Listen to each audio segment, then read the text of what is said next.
Hi guys, this is Jason here with you guys, bringing another video to you guys.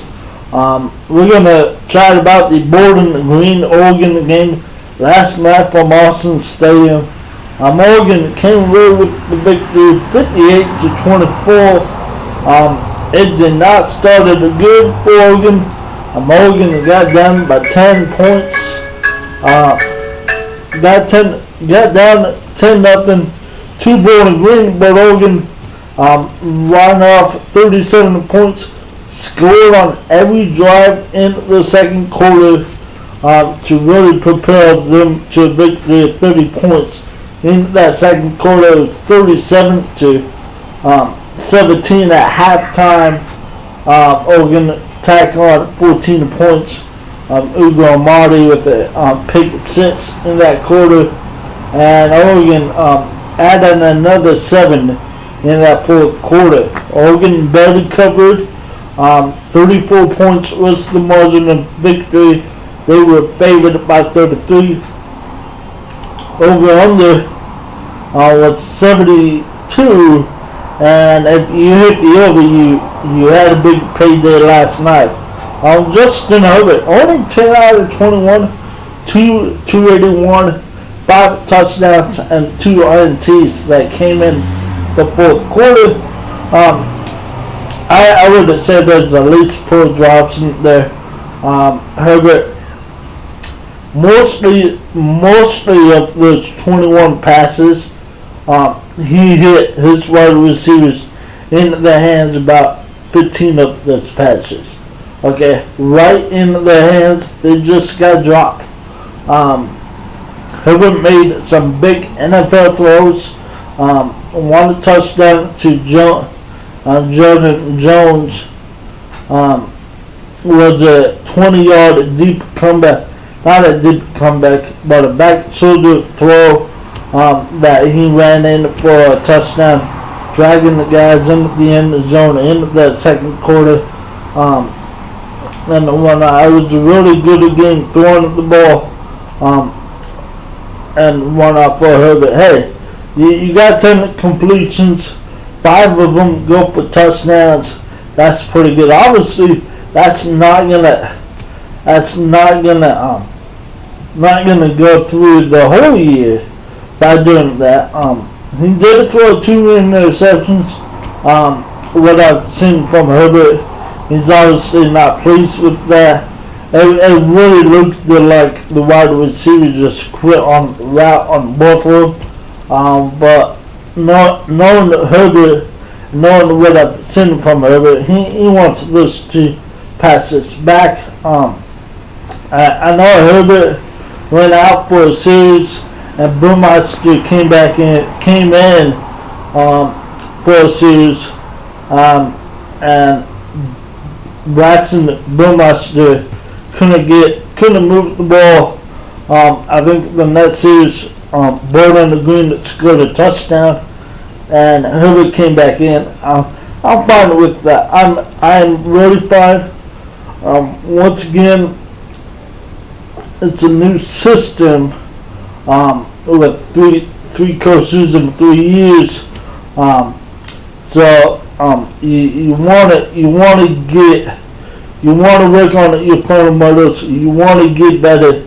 The way I see it, we got 3 games to get ready for Stanford, which is going to be a very big game for it.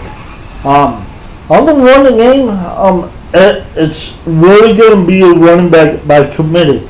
The best running back that Oregon had was CJ Vardell, 13 carries, 51 yards. Dan Felix had a couple good ones. Trent James had a couple good ones, but they were in the second half. I think he's going to be down on the running back rotation. Touch Griffin had a nice screen pass, caught the ball, ran in for about 70-80 yards for a touchdown. Whatnot. It's going to be a really running back by committee for Oregon, especially in the next 3 games. Like I said, with Stanford on the horizon after San Jose State, you want to know who's your bad cow. Oregon's going to use 2 or 3 running backs like they always have. And the lead in the wide receiver was Touch Griffin. I don't think anybody had more than 3 catches for the Oregon Ducks. Let's talk about the defense side. That first quarter was bad, and everybody knows it. Everybody knows the Oregon plays and whatnot. Knew it was a slow start. Oregon's defense gave up 159 yards in the first quarter. Quarters 2, 3, 4, only 230. Okay, that's a very good. Once the defense got locked in, Bowling Green couldn't really do much with it. You look at the scoring wise, Bowling Green 10 points in the first quarter, 14 points given up for the rest of the game. That's a positive. Bowling Green had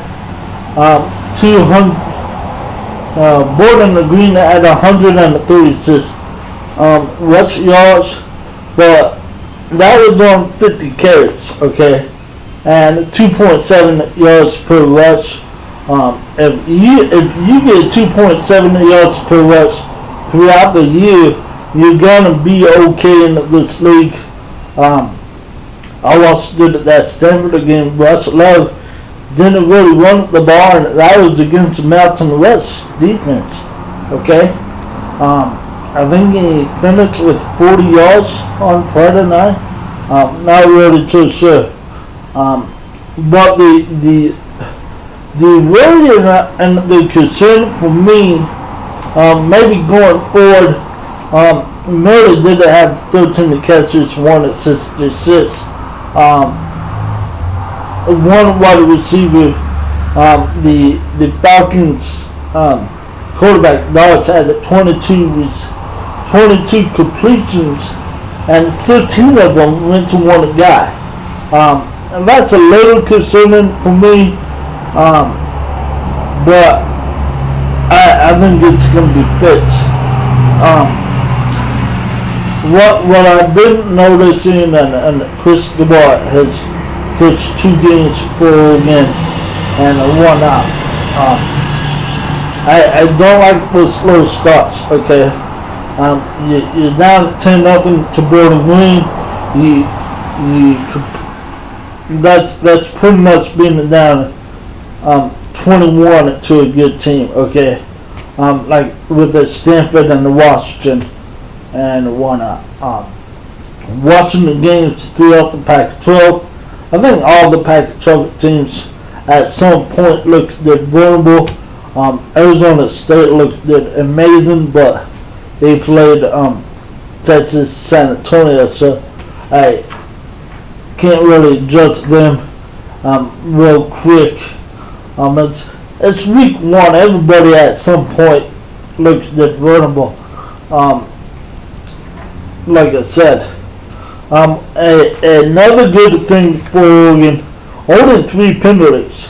3 penalties, and it should have been 1. Okay, you have 2 penalties in the last 5 minutes of the game. Really easily could have been just 1. That's a very good sign. Oregon averaged about 9 penalties per game last year, and it's down to all the way to 3 after 1 game. That's a third of your penalties from a year ago. That's obviously a good thing. Oregon defense on 3rd down, 5 out of 19, 27%. That's a very good. You want your opponent's 3rd down to be on the 35% if you can. Oregon offense on 3rd down, 46%. That's okay. I would like it to be up by 50 or 55 points. Okay. What is this going for Oregon? And what kind of a season? Is it going to be a bad season? No, I don't think so. I think all the mistakes that I seen yesterday, it's definitely fixable. And like I said, these 3 games these next 2 games is glorified scrimmages. Okay, it's finding out that the right running back, the right wide receiver combo, the right offensive line combo, the right defense line combo, what's the best linebackers to use in what situations, what defense back is gonna, what combination is gonna work better. Does everybody else know the playbook?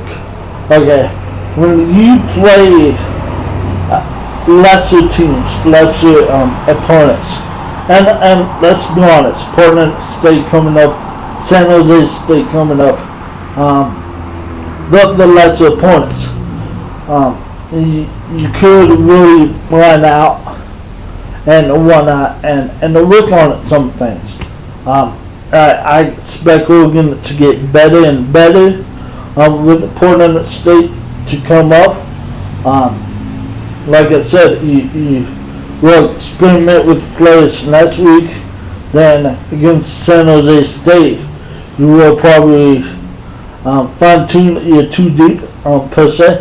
But who knows? Herbert might play the whole game. I hope not. I want Burmeister and Tyler Shock to play significant time. With the new red shirt rule, the 4 games, then you got to red shirt players. It really adds that another definiteness to your team, because with players before in the past, they can't play a game, so they got a red shirt right out of the gate. Well, they get to play in 4 games, then they could red shirt. So that adds a whole other element to your team.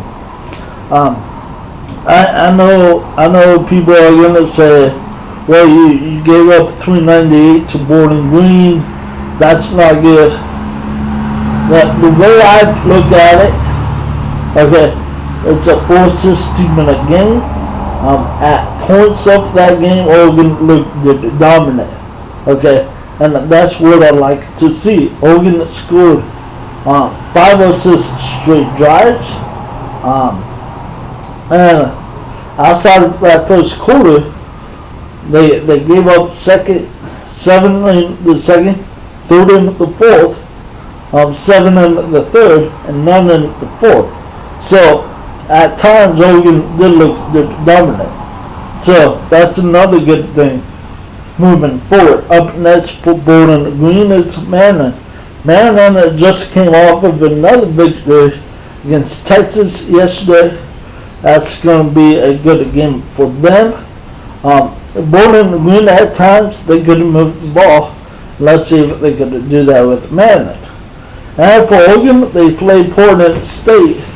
And they really, Portland State, looking the games, the last 5 games won this year and the last 4 last year, they've given up 35 plus. That's including a 70